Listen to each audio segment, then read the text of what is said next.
Rex Stout's Nero Wolfe.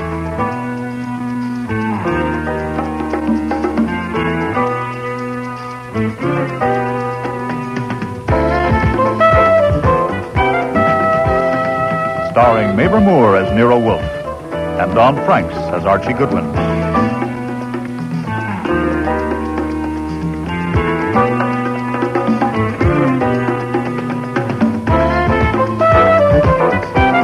Today's episode, Death of a Demon. Special guest stars Mary Peary, Bud Knapp, Patricia Hamilton, Mina E. Mina, and Helen Hughes.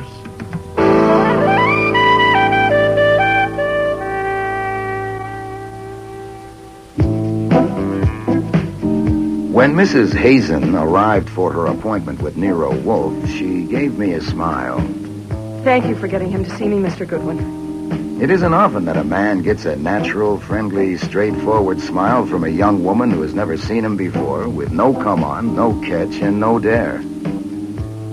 So I was surprised and disappointed when she took a gun from her purse and walked to Wolfe's desk. That's the gun I'm not going to shoot my husband with. Mrs. Hazen, I am not impressed by histrionic. Oh, I'm not trying to impress you. I'm only telling you. That's what I came for, just to tell you. I thought it would be more definite, I guess, if I brought the gun and showed it to you. Just that? You wanted half an hour. Because I thought it would be better if I told you something about why. If you will regard it as confidential. With the reservation that if you tell me about a crime, I can't engage not to disclose it. I'm not a lawyer or a priest. That's all right. There hasn't been any crime, and there won't be. You know who my husband is, Barry Hazen, Public Relations? Mr. Goodwin has informed me. We were married 2 years ago, just after my father died. My father was an inventor, and Barry used to do some public relations work for him. That's how I met him. I thought I really was in love with him. I tried to decide what was the real reason I married him. You don't need to know all that. You don't even need to know why. I won't kill him. It's your half hour, madam. I don't hate him, but I think I despise him. I know I do. And he won't let me get a divorce. I tried to leave him. Well, I did leave him, but he made such a... There I go again. I don't need to tell you all that. As you please. It's not as I please, Mr. Wolfe. It's as I must. As you must, then. You know how there can be something in your mind, but you don't know it's there until all of a sudden there it is? Certainly. The subconscious is not a grave, it's a cistern. But we don't know what's in it. I didn't. One day a month ago, I went to his bedroom and saw that gun in his drawer, and all of a sudden, I was thinking how easy it would be to shoot him while he was in bed asleep. I said to myself, you idiot. You absolute idiot. And I didn't go near that drawer again, but the thought came back. It kept coming back. Mostly when I was trying to go to sleep. And it got worse. It got so that I was planning how to do it so I wouldn't get caught. I knew it was idiotic, but I couldn't stop. I could not. And then, just 2 nights ago, I got out of bed trembling all over and went to the shower and turned on the cold water and stood under it. I had found a plan that would work. I don't have to tell you what the plan was. As you please. As you must. It doesn't matter. I went back to bed, but I didn't sleep. I was afraid of what my mind might do. I'd found out I couldn't manage my mind. So yesterday afternoon, I decided I would fix it so my mind would have to quit. I would tell somebody all about it, and then the plan couldn't work. Telling a friend wouldn't do, and of course I couldn't tell the police. Then I thought of you. And here I am. That's all except this. I want you to promise that if my husband is shot and killed, you will tell the police about my coming here and what I said. I see. There. That's it. If you promise to tell the police, I can't possibly do it. Will you promise? No, I advise you not to insist on a promise. I must. I must know. Very well. You promise? Yes. Oh. Well, then, is a check all right? Certainly. Some time of your half hour is left, Mrs. Hazen, if you've any use for it. No, thank you. That's really all I came for. Oh, Yes? I would love to see the orchids. I've read so much about them. Would it be possible, do you think? Just a quick look. Perhaps Mr. Goodwin could show me if you're too busy. It would be a pleasure. Mr. Goodwin doesn't owe you the time. I do. Come with me. You won't need your coat.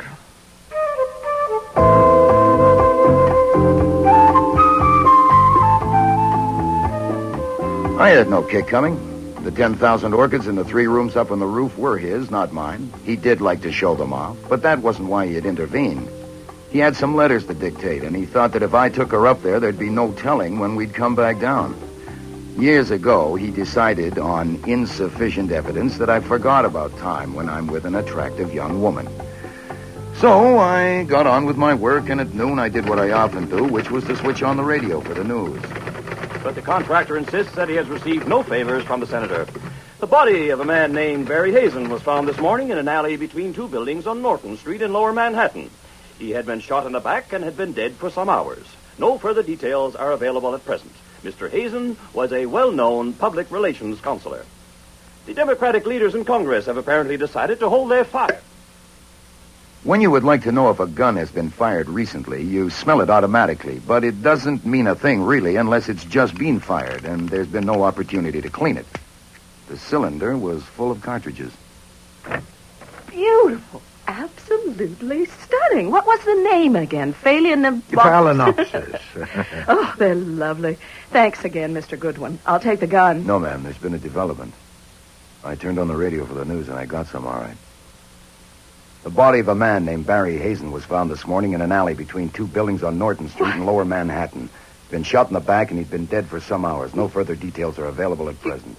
You're making it up. No, that's what was said verbatim. But Archie, get her something. Brandy. Yes, sir. No. I'm all right. He said that. That's what was said. He's dead. Yes. He's dead. Oh, I'll be in the kitchen. No, hold it, sir. She'll be all right in a minute. Take a deep breath, Mrs. Hazen, please. I want to phone somebody. I have to know. Who can I phone? A shot of brandy, maybe it wouldn't hurt you after all. I don't want anything. Who can I phone? Nobody, not just now. Why not? Because we must first consider whether I should phone the police as I promised. Archie, has that gun been fired recently? If so, it's been cleaned. It's fully loaded. The cartridges all look alike. Did you shoot him? For a quick guess, no. To make it final, I would need facts. So would I. Did you shoot your husband, Mrs. Hazen? No. Since my promise was to you, you may, of course, release me from it. Do you wish me to phone the police? Not now. You don't have to now. You won't ever have to. He's dead, and I didn't kill him. That's all over now. Oh, sit down. It's not so simple. When the police ask you where you were this morning from 11 o'clock on, what do you say? What? Confound it. Quit propping yourself on my desk and sit down. That's better. What do you say? Why, will they ask me that? Certainly. You'll have to account for every minute since you last saw your husband. Did you come here in a cab? Yes. Then you'll say so. You'll have to. When they ask why you came to see me, what do you say? Oh, you'll have to tell me what to say. Oh, I expected that. Confound it. You are not my client. You have paid me for half an hour of my time, now stretched to more than that, and released me from my promise, so I can... What are you doing? I'm going to write a check, then I will be your client. How much? Mrs. Hazen, I am not a blackmailer. I take pay for services, and you may not need my services. Now, will you answer some questions? Of course, but I've taken more than my half hour. And No, if you didn't shoot your husband, we've both been snared by circumstance. First, instead of a question, a statement. You cannot take the gun. The gun stays here. But I have to put it back where I got it. No, I cannot let you take the gun. Now, when and where did you last see your husband? Last night at home, we had people for dinner. All right, details. How many people? Their names. They were clients of Barry's, important clients, all but one. Mrs. Victor Oliver, Ann Talbot, who's the wife of the banker, Jules Curry, an inventor. He used to work with my father. Ambrose Purtis, who's a shipping man. Theodore Weed, he's not a client. He works for Barry. 7, counting Barry and me. And when did these guests leave? I don't know exactly. Barry had told me he was going to discuss something with them, and I wouldn't be needed. And after the coffee I left, I went upstairs to my bedroom. Did you hear him when he went up to bed? No. What about this morning? He wasn't there. He rises early. The maid who... Oh, What? nothing. Nothing that matters to you. I'm not liking myself, Mr. Wolfe. I said he rises early. But now I can say he rose early, and I wanted to sing it. I did. Oh, if you please, you'll have plenty of time for that. Now, about the maid. I'm sorry. The maid said he hadn't come for breakfast, and When she went up, his bed hadn't been slept in. He'd done that before, not very often, once or twice a month. What, without telling you where he was going? Yes? Do you know where he went last night? No, I have no idea. Were you continually in the house from the time you went to your bedroom last night until you left this morning? Yes. Would the maid have heard you if you'd gone out during the night? I don't think so. Her room is in the basement. Then you are vulnerable. What time did you leave this morning? 5 minutes past 11. I wanted to be sure to get here on time. When did you take the gun from the drawer in your husband's room? Just before I left. I didn't decide to bring it until the last minute. How many people know that you despised your husband? Despise is your word, Mrs. Hazen. I don't think anyone does. I have never told anyone, not even my best friend. Only your maid knows, for one, if she's not a dolt. She's, of course, being questioned at this very moment. Was your husband wealthy? I don't know. You don't know? Well, he had a large income. He must have. He was free with money. He owned the house. Any children? No. You will inherit? Mr. Wolfe, this is ridiculous. I don't want anything from him. I am merely examining your position. You will inherit? Yes, he told me I would. Didn't he know you despised him? He was incapable of believing that anyone could despise him. I suppose he was a psychopath. I looked up psychopathy in the dictionary. No doubt that was a help. I presume you will now go home.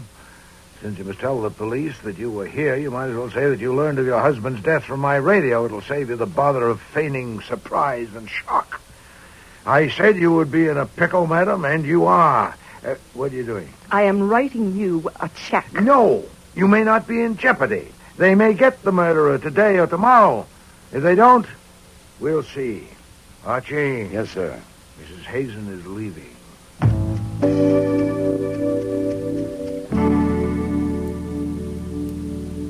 Archie, I do not intend to serve the convenience of a murderer. What ground do you have for your guess? You heard her stutter that I was making it up. Also, she went white, all white in 3 seconds. No one can do that. Very well. Call your friend Mr. Cohen at the Gazette and get details. He may not have any yet. Anything in particular? Whatever he has. But in particular, I want to know if the weapon has been found or a bullet.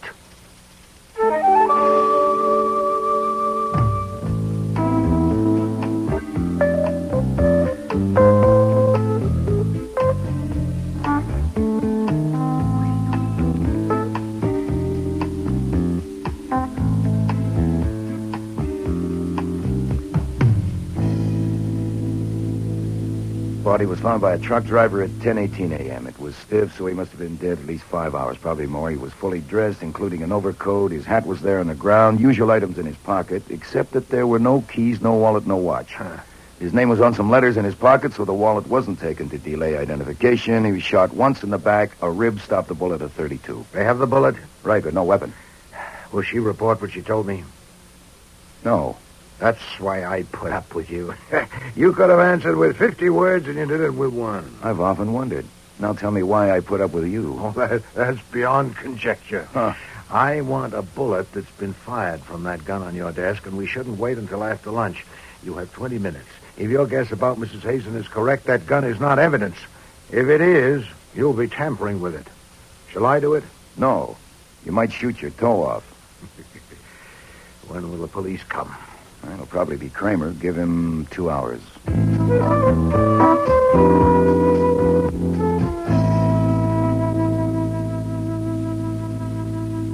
What time did Mrs. Hazen get here this morning? Is that snow on your hat, Mr. Cramer? I asked you a question. Perhaps you'd be more comfortable if you removed it. The hat, I mean. What time did she get here? 11:30. When did she leave? Shortly before 1 o'clock. What'd she have to say? Mr. Cramer, I know that Mrs. Hazen's husband has been shot and killed. She was with me when the news came on my radio. I have knowledge of no evidence that would be useful to you in your investigation. That is my considered opinion. Mrs. Hazen consulted me in confidence. What we spoke of is not pertinent to your inquiry.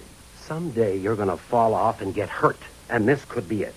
I'm asking you to tell me what Mrs. Barry Hazen said when she came to see you 9 hours after her husband was murdered. Should I have occasion to change my mind.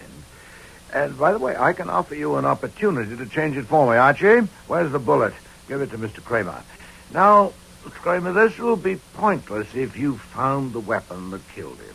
Have you? No. It will also be pointless unless you have found the bullet that killed him. Have you? Yes. Then I suggest that you have your lab compare this bullet with that one. If you find that they were shot by the same gun, let me know at once, and I'll have some information for you. I would, of course, want to see the lab report certified. Where did you get this bullet? I'll tell you, or I won't, when I get your report.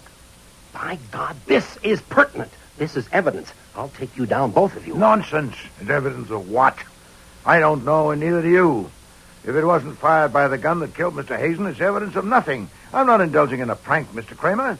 There's a possibility that the bullets will match.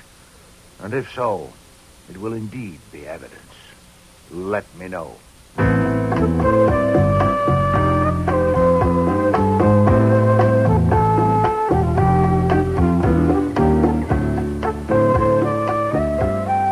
Cramer left at 3:20.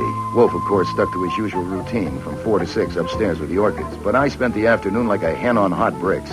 It's a simple matter to do a bullet comparison. I expected to hear from Cramer by 4:30 or 5. I didn't. And it wasn't until after 6 o'clock that the doorbell rang. But to my surprise, it wasn't Cramer. Theodore Weed to see you, one of the dinner guests. The one that... What do you want? You. No. I've been pestered enough on a matter in which I have no interest. Tell him so, and don't I'm bother not going to pester you. I'm going to hire you.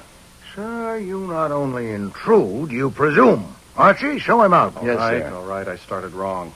I'll try again. Mrs. Barry Hazen came to see you this morning and left a gun with you. Where is it? Intrusion, presumption, and now effrontery. I must insist. Damn it, that- I know she did. She told me so. She also wanted to hire you, but you wouldn't take her check. So I want to hire you. She's at the DA's office now. They're going to charge her with murder. Please, you got to let me hire you.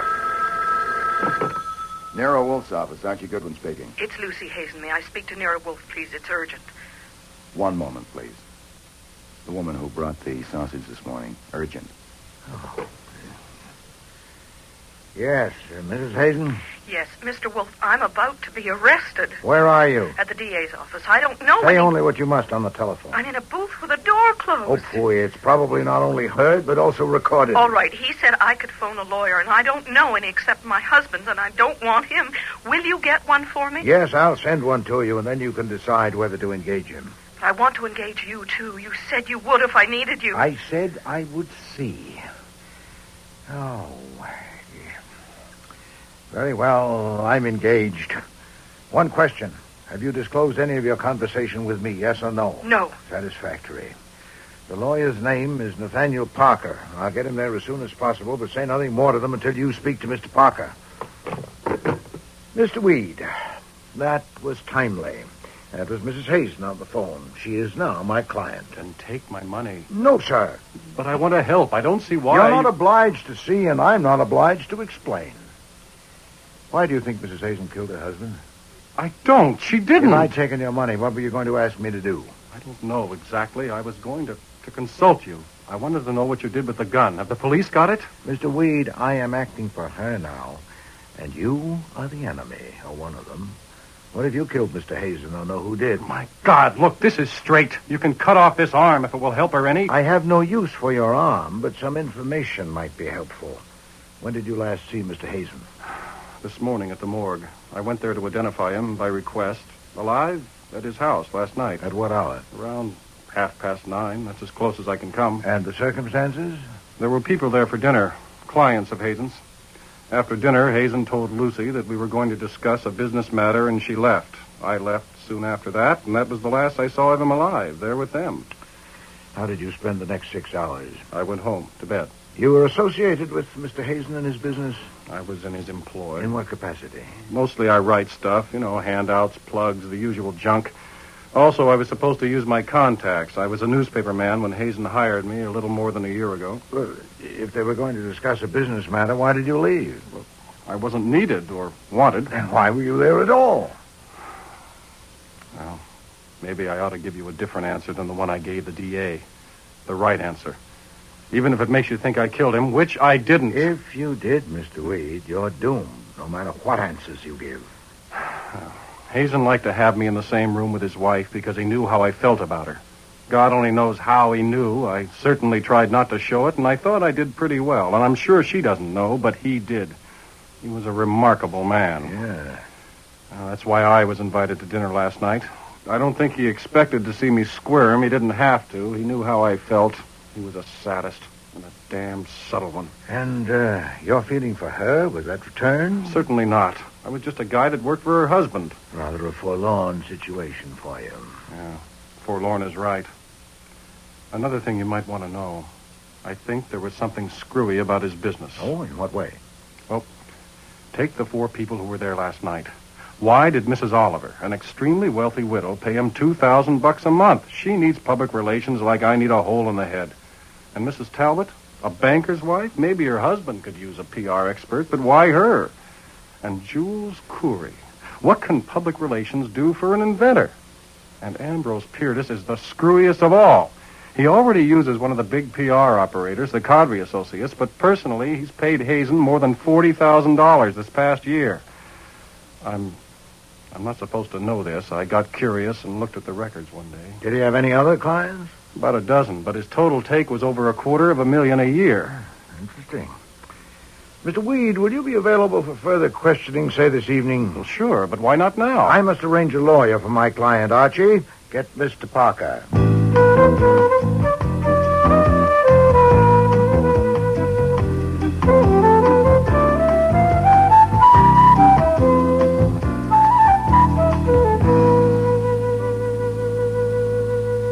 Sit down, Mr. Parker.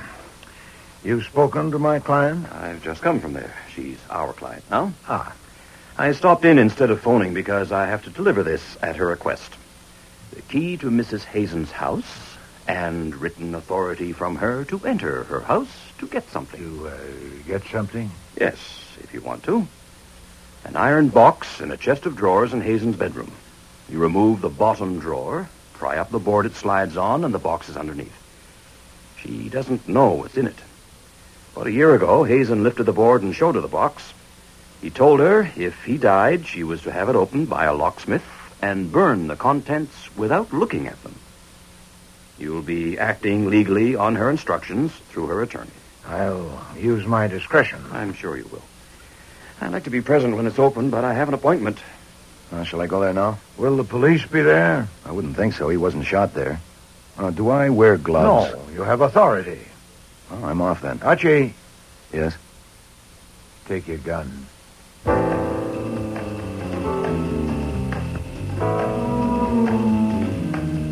I stood across the street from the Hazen house, and I was glad I brought the gun. The house was dark except for a tiny sliver of light at the bottom edge of a window on the 3rd floor. A sliver you might leave if you weren't quite thorough enough when you arranged the drape. It wouldn't be the maid.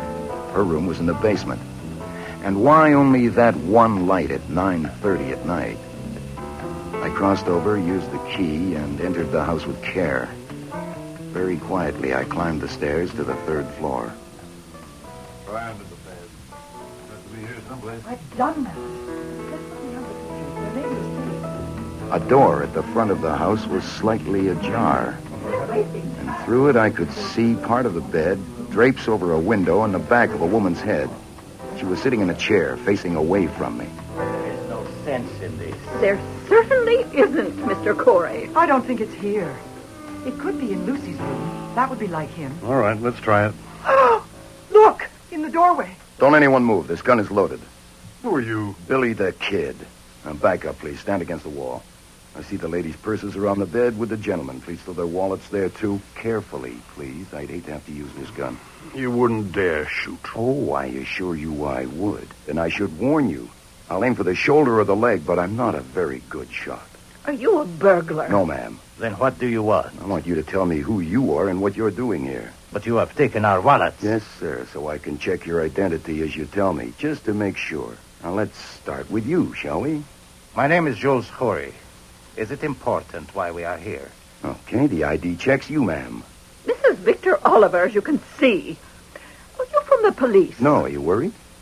You, sir, I've seen your picture in the papers on the business pages. I'm Ambrose Purtis. What is the point of this? In time. That leaves just you, ma'am, and it's an easy guess, Mrs. Talbot, I presume. Yes, I'm Ann Talbot. All right, now that I know all your names, it's only fair that you should know mine, Archie Goodwin. I work for a man you may have heard of, Nero Wolfe, the private detective. He's been hired by Mrs. Barry Hazen. I have the key to the house and her written authority to enter. So why are you here? No? How'd you get in? Who has the key? Oh, okay then. Okay, we do it the hard way. You will take off your clothes and pile them on the floor, including your shoes and socks or stockings, but I think not your underwear. I'll think about that one. I most certainly will not. Well, just pretend you're at the beach or a pool. Would you want me to have to peel you? Don't think I wouldn't. Let's start with the gloves. I want them too. Is this necessary? Is it so important how we got in? Yes. There were no keys in Hazen's pockets. We don't have a key. The maid let us in. She has gone out, but when she comes back, you can ask her. She'll deny it. You see, I paid her to let us in and to go away for the evening. Yeah, I think I believe you, Mr. Corey. In any case, that can be checked. Hold it a minute. Now, I haven't called him. Now, wait a minute. I have something to say. Yeah? Are you calling the police? No, come on, say it You fast. swear you're not a policeman? No, I told you who I am. He's Archie Goodwin. I've seen him at the Flamingo. And a private detective? Right. Then you do things for money. We will pay you $50,000 if you will leave this house and forget that you've been here. Half of it in cash tomorrow morning, and the other half later. We'll give you a satisfactory guarantee, perhaps something in writing. How much later? Well, that's hard to say. It's delicate. We would need to be sure of your forgetting until certain difficulties have ended. Mm-hmm. Yeah, it's pretty vague. All right, you can collect your wallets and bags. No funny moves. Now, look here. I'm not calling the police, Mr. Curtis. I'm calling Nero Wolfe. Yes? Me. Could we use $50,000? In the box? No, I haven't got to that yet. I'm in Hazen's bedroom. There are 4 people with me, the 4 that came to dinner last night. They were in this room looking for something, hadn't found it. Curtis just offered me $50,000 to go away and forget I was here. I'll split it with you. He'd probably double it. Are you intact? Sure, I'm just calling to let you know to expect us all in about half an hour. We will double it. $100,000. Skip it. What would I tell my mother if I had one? All right, now you people have a choice. Either I phone Inspector Cramer and tell him everything, or you can come and talk it over with Nero Wolfe. And you may have 2 minutes to consider it starting now. Listen, Mr. Goodwin, we were looking for something that belongs to us. We're not thieves. We're respectable Now, citizens. sorry, don't waste it on me. I just run the errands. It's either Nero Wolfe or the police. If you pick Nero Wolfe, go downstairs and get 2 taxis. You will get in one of the taxis and wait till I come down and get in the other one. I'll be down in a couple of minutes. Oh, there's one complication. If any of you split, I'll phone the police immediately. I would rather not, but I'd have to. Well? Do we have any alternative? Let's go.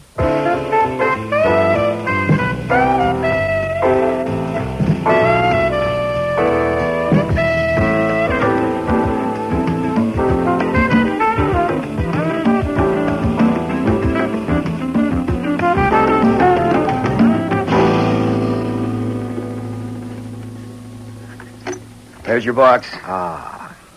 You haven't opened it? No, sir. Save that for you. The 4 people you mentioned. They're all here in the front room. I thought you'd want to do this first. Well, Shall I open it? The lock will be a cinch.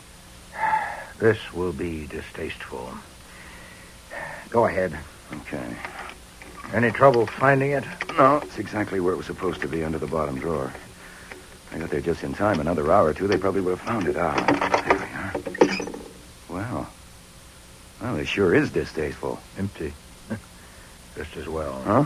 It would probably have presented us with a problem. I presume he decided it was a mistake to tell his wife of it and removed the contents. Elsewhere in the house? I doubt that. So do I. Lock it up and leave it on your desk. Have a gun in your hand when you admit them and go to your desk. Proceed.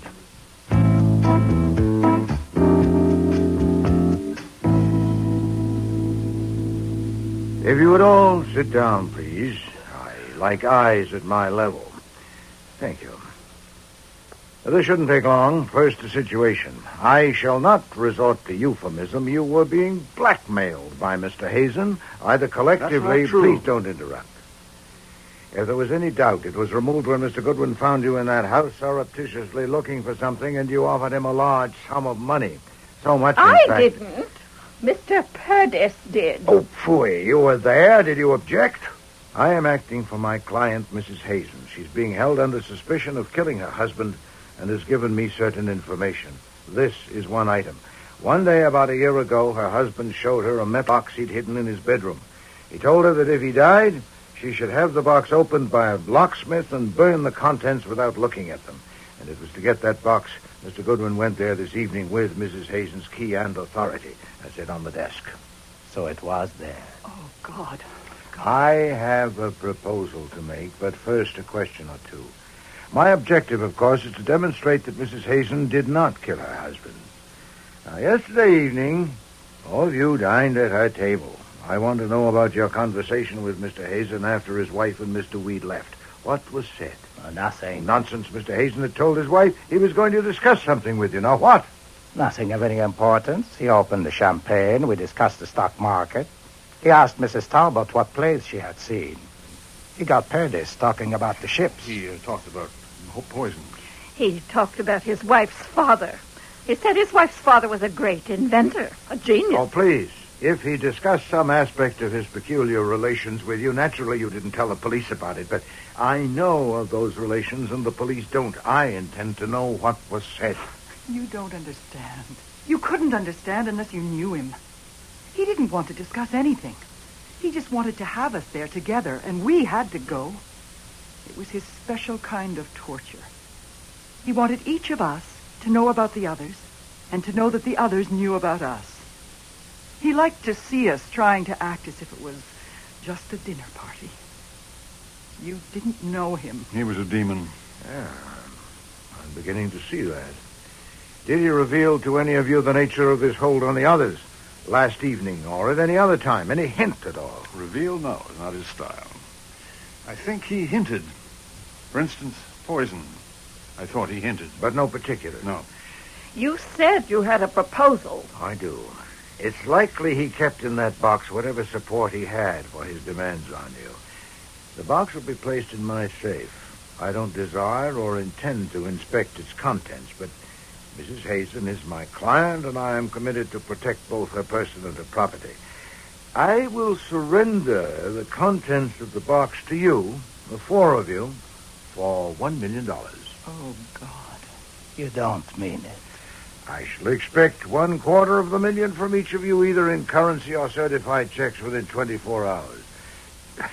There's no question of extortion by Mrs. Hazen on me. We haven't seen the contents of the box. I only say, as her agent, you may have them at that price if you want them. You haven't opened the box? No, I haven't. What if it's empty? You get nothing and you pay nothing. The box will be opened here tomorrow at midnight with all of you present, or earlier if and when you meet the terms. If it's empty, well, so much for that. It's a short time to raise so much money. I dare not give you longer. The police would no doubt regard the contents of that box as evidential in their investigation of a murder. I cannot undertake to withhold my knowledge of it longer than 24 hours. So I shall await your pleasure.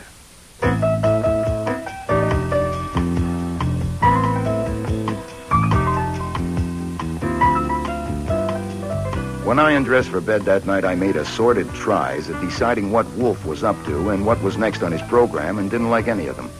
As it turned out, the next thing on the program wasn't decided by me or him. Inspector Cramer arrived at our doorstep at 3 o'clock the next day, and he was looking pleased. Too pleased. Okay, I want to hear it from you. What Mrs. Hazen came to you for yesterday? Mr. Cramer, it shouldn't be necessary Save it. for me... She's booked for murder. On what evidence? We have the gun. Oh, indeed. We found Hazen's car parked near the scene of the murder. The gun was in the dashboard compartment. And you proved it was the murder weapon? Definitely. And we have traced the gun. It was bought by Hazen 6 years ago, and he had a permit for it. He kept it in a drawer in his bedroom. But you haven't connected Mrs. Hazen to the gun. Oh, haven't we? How about this? Hazen was killed about midnight. At 8 o'clock the next morning, the maid went up to call him for breakfast. The drawer was open, and she saw the gun. You still hadn't connected... Shortly after 11, the maid was tidying. The drawer was still open, but the gun was gone. Mrs. Hazen, the only other person in the house during that time, had just left the house, presumably to keep an 11:30 appointment with you. So maybe you know why she put the gun in the car. Let's hear you. What kind of gun was it? It's your turn to talk. I don't like this. I'm sure you don't. Oh, you're not squeezing it out of me, though you think you are. I would tell you nothing and risk the consequences if it weren't for one thing. Mm-hmm. And what's that? I need some information that I can only get from you. I have to know where the gun came from that Mrs. Hazen left with me yesterday. Now, if you'll agree... She left a gun with you? Yes. Yeah, I'll tell you about it and give it to you. If you'll give me its history at the earliest possible moment, I want your word. You won't get it. Mrs. Hazen is charged with murder. If she left a gun with you, it's evidence in a murder investigation. No, it's evidence in my investigation, but not in yours. You have your gun, the one the murderer used. How can it embarrass you to tell me about this one? You're going to tell me what she said about it? I am. Okay, go ahead. I have your word? Yes. Get the gun, Archie. Right. Oh, by the way, there's a question that wasn't answered. What make is your gun? I mean, the one that killed him. Drexel 32. So is this. Well, of course, there are millions of Drexel 32. It was fired yesterday by Mr. Goodwin to get a bullet. The bullet I gave you. That could have been evidence. No, we know it isn't, Mr. Cramer. All right. Let's hear it. First from you, and then Goodwin comes down to the station for a detailed statement. Very well. I don't get it. I have never known you to take a murderer for a client. Whether it's just your goddamn luck or what, I don't know, but you haven't. Why did you take her? Oh, I asked Mr. Goodwin's opinion, and he said she was innocent. His judgment of women under 30 is infallible.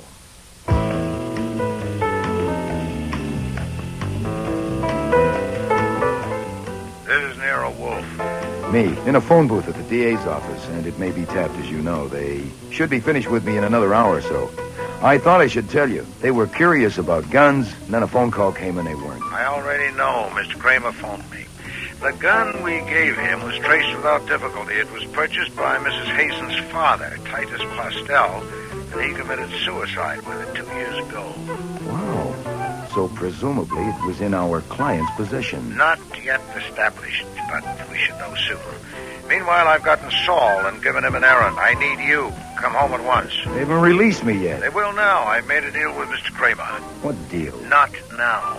Mrs. Oliver and Mr. Purtis are already in the front room. Mr. Corey will arrive any moment, and Mrs. Talbot hopes she'll be here by 10 o'clock. It's nearly that now. So the charade is on. Of course. And it should be very interesting. Hurry home, Archie. Please sit down, Mrs. Talbot. Well, since all four of you are here, I assume that you're prepared to act on my proposal. Mrs. Oliver? This is a cashier's check for $250,000 made out to me. I'll endorse it, or I won't. Yes, that will, of course, depend on what's in the box. Mrs. Talbot? I have a certified check for $65,000 and $40,000 in cash. I'll pay the rest as soon as I can. I tried. I did the best I could. Right. Mr. Purtis? I have a certified check for my share. Full amount? Yes. Mr. Corey? I have nothing. Oh, indeed. And why are you here? I want to know what's in the box. If there's anything worth $250,000 to me, I'll buy it. The deadline is midnight. You'd have 90 minutes. I don't think so. I don't know what you are doing, but whatever it is, I want to know what's in the box. Well, yes, this situation wasn't covered by the terms of my proposal. Two of you are prepared to comply with the terms and shouldn't suffer for Mr. Corey's dissent. As for you, Mrs. Talbot, I'm willing to accept your declaration of good faith that you've done your best. You'll, of course, commit yourself in writing to pay the balance. But as for you, Mr. Corey, if you're willful, so am I. Whatever the box contains that relates to you will be turned over to the police at midnight. Open the box, Archie.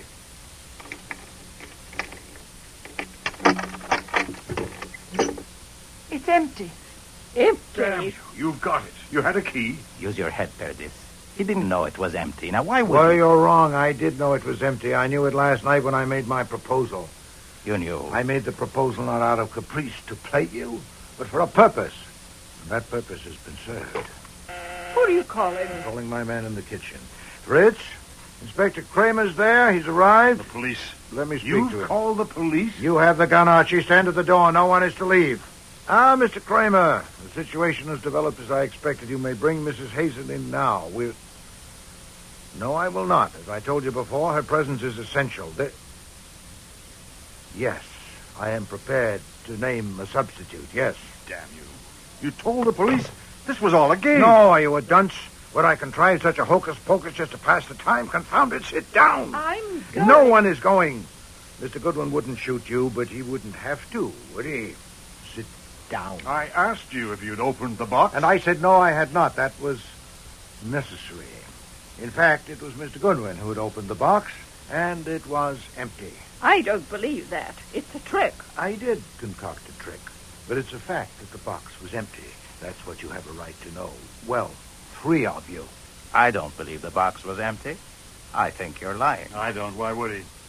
There's $605,000 here, ready for him. Why did you do this, Mr. Wolfe? Believe me, Mrs. Talbot, it was necessary to expose a murderer, which I am now prepared to do. Come in, Mr. Cramer. Oh, Archie, find a chair for Mrs. Hazen. I have to say something to these people first, Wolfe. Well, if it's brief, Mr. Cramer. Now, I'm here because Wolfe told me that you 4 people would be here, and I wanted to know what he had to say to you. I brought Mrs. Hazen because I was convinced by something Wolfe said that it would be in the interest of justice for her to be here. I want to make it plain that as an officer of the law, I don't rely on any private detective to do my job for me. And what's more, no private detective is going to interfere. Thank you, Mr. Cramer. Sergeant Stebbins, Mrs. Hazen is your prisoner, and of course it's your duty to guard her, but I doubt if she intends any outbreak. If you wish to stand by the murderer of Mr. Hazen, I suggest you move to Mr. Corey. That's my name. Indeed it is. Mr. Cramer, I promised you I'd offer a substitute for Mrs. Hazen for the murder of Barry Hazen. Though I've no conclusive evidences of this moment, I have some highly suggestive facts. But you said you First, had a... Mr. Hazen was a blackmailer. He extorted large sums of money from the 4 people in this room using his public relations business as a cover. He had in his possession... You can't prove that. Oh, phooey, you have in your bag a check for $250,000. For what? I advise you, madam, for your own good, hold your tongue. Mr. Hazen had in his possession various objects, I don't know what, to substantiate his blackmailing demands. And last evening I told these 4 people that I'd secured these objects and that I'd surrender them for $1 million. I gave them 24 hours to meet my terms. They are here. 3 of them... The objects are here? No, I don't know where the objects are. The people are here. 3 of them came prepared to pay. Mr. Corey did not. And that's your basis for accusing Mr. this man? This will go better if you keep your questions until I'm through.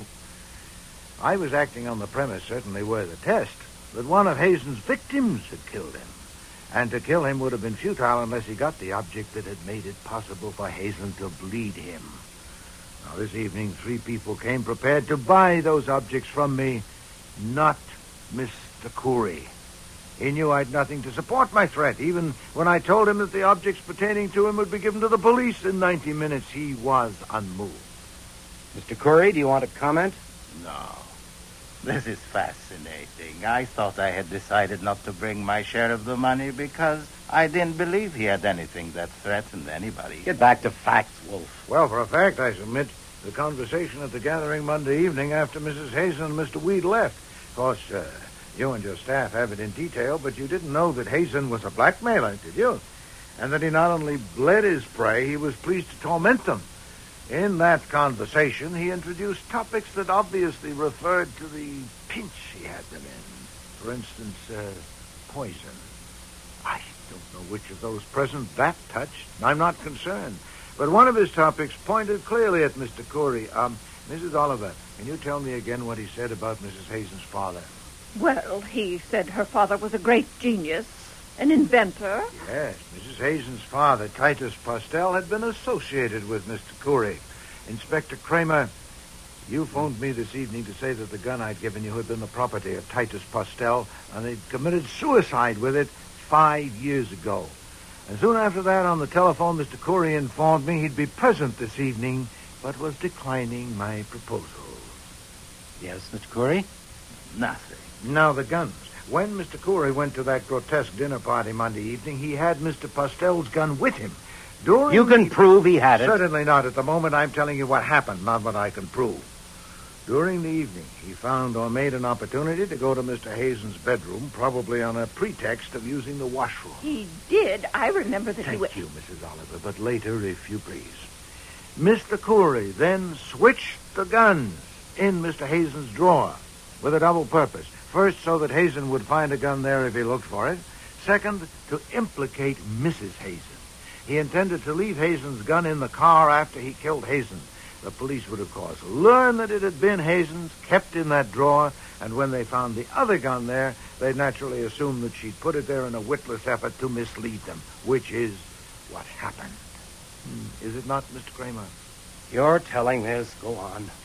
Mrs. Hazen, the gun that had belonged to your father, was it in your possession? No, I don't think... When did you see it last? I don't understand. When they told me the gun I brought you was the one my father shot himself with, I thought they were lying. I don't understand. No wonder. Neither do the police. Did you ever have that gun, your father's? I had it for a while. They gave it to me after he died. I kept it with some of his things, but it disappeared. How long after his death did it disappear? I don't know. It was about a year later that I noticed it was gone. Have you any idea who took it? I don't know, but I thought perhaps Mrs. Corey had. I didn't ask her. She thought I shouldn't keep it because it only reminded me. Is it true that my husband was a blackmailer? Yes. My God. A husband who was a blackmailer. A father. Oh, I can relieve your mind about that anyway, about your father. He didn't commit suicide. He was murdered by Mr. Corey. Another one. You are piling it on. Oh, your aplomb is admirable, sir. Of course, you're counting on what I said earlier, that I have no evidence. But you're too sanguine. That evidence not only exists, it's available to me. I'm obliged to Mr. Hazen for a valuable hint. His remark that Mrs. Hazen's father was a great inventor and a genius. That suggested to me that you might have cheated him out of the proceeds of his genius. So I put a man on it. Saul Panzer. Mr. Cramer knows his capacities. What did he report? Oh, no, sir. You'll have to hear that from Mr. Cramer when he lays his charge. But I can assure you that Mr. Panzer is at your office at this moment guarding evidence that will definitely connect you with Mr. Postel's death. Really? There's a limit. I've had enough of this, so if you will excuse Stop me... him, Sergeant.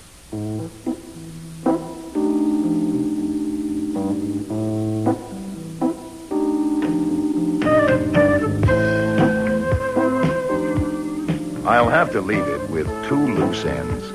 First, the object or objects that Hazen had collected were never found, unless they were found by Mrs. Oliver, Mrs. Talbot, or Purtis, so we'll never know.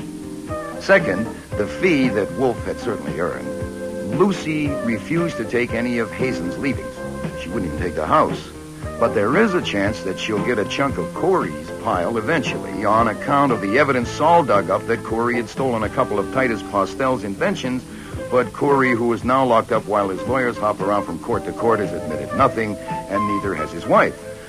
So Wolfe hasn't collected a fee yet. As for a third point you might be curious about, whether Lucy and Theodore Weed have found out how they feel about each other, you can have one guess. If you need more than one, what do you suppose makes the world go round?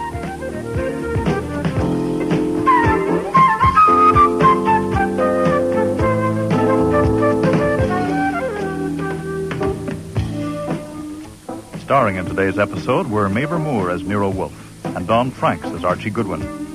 Mary Peary was Lucy Hazen, Bud Knapp, Ambrose Purtis, Patricia Hamilton, Ann Talbot, Mina E. Mina, Jules Curry, Helen Hughes, Mrs. Oliver, Dan McDonald, Nathaniel Parker, Richard Blackburn, Theodore Weed, and Cease Linder, Inspector Cramer.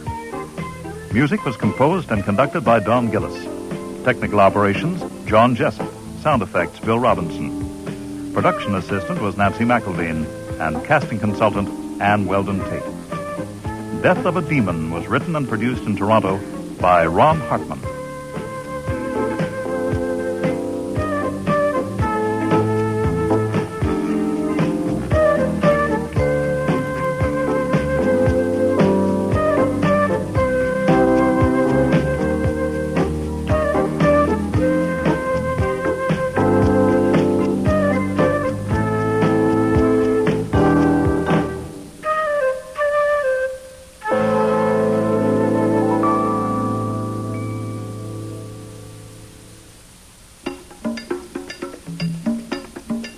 Next week, Nero and Archie become involved in the world of high fashion.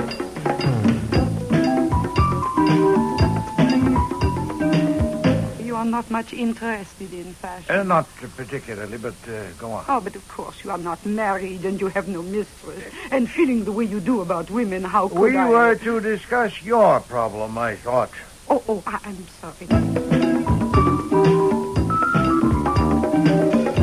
Miss Bianca-Vost, hold the line, please. All right. Thank you. Get on the other line, Archie. Check. Hello, this is Nero Wolfe. Are you Miss Voss? Yes. What do you want? If my name is unknown to you, I should explain. I know your name. What do you want?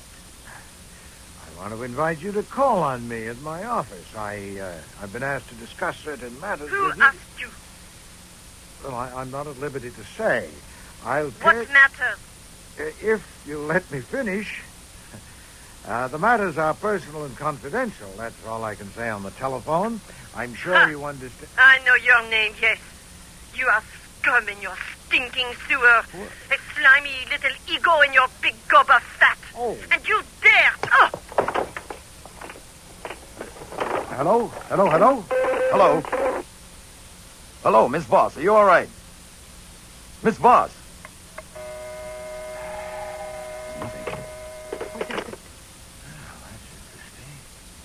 Apparently something fell on her and then hung up the phone. What? What?